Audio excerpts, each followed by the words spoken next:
Then all the tax collectors and the sinners drew near to him to hear him, and the Pharisees and scribes complained, "This man receives sinners and eats with them."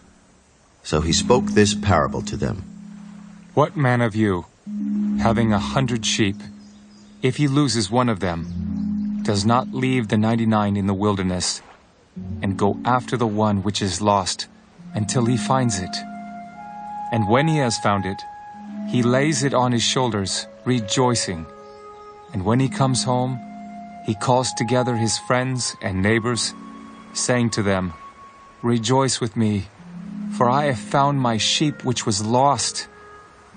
I say to you that likewise there will be more joy in heaven over one sinner who repents than over 99 just persons who need no repentance. Or what woman, having 10 silver coins, if she loses one coin, does not light a lamp, sweep the house, and search carefully until she finds it? And when she has found it, she calls her friends and neighbors together, saying, "Rejoice with me, for I have found the piece which I lost." Likewise, I say to you, there is joy in the presence of the angels of God over one sinner who repents.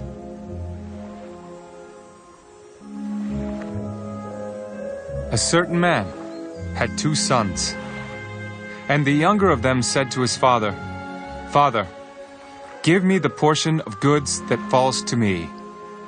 So he divided to them his livelihood. And not many days after, the younger son gathered all together, journeyed to a far country, and there wasted his possessions with prodigal living. But when he had spent all, there arose a severe famine in that land, and he began to be in want.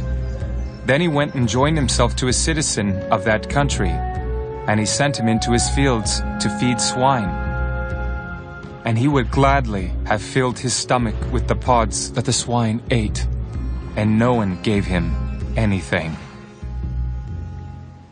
But when he came to himself, he said, "How many of my father's hired servants have bread enough and to spare, and I perish with hunger? I will arise and go to my father, and will say to him, 'Father, I have sinned against heaven and before you, and I am no longer worthy to be called your son. Make me like one of your hired servants.' And he arose and came to his father. But when he was still a great way off, his father saw him and had compassion, and ran and fell on his neck and kissed him. And the son said to him, 'Father, I have sinned against heaven and in your sight, and am no longer worthy to be called your son.' But the father said to his servants, 'Bring out the best robe and put it on him, and put a ring on his hand and sandals on his feet. And bring the fatted calf here and kill it, and let us eat and be merry. For this my son was dead, and is alive again. He was lost, and is found.' And they began to be merry. Now, his older son was in the field.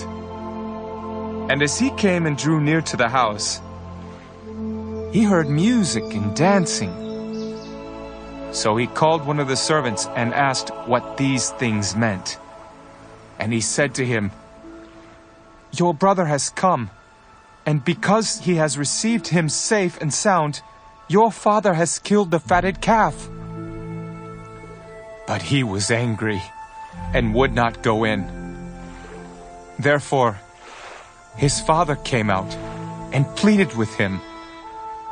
So he answered and said to his father, 'Lo, these many years I have been serving you. I never transgressed your commandment at any time. And yet you never gave me a young goat that I might make merry with my friends. But as soon as this son of yours came, who has devoured your livelihood with harlots, you killed the fatted calf for him.' And he said to him, 'Son, you are always with me, and all that I have is yours. It was right that we should make merry and be glad, for your brother was dead and is alive again, and was lost and is found.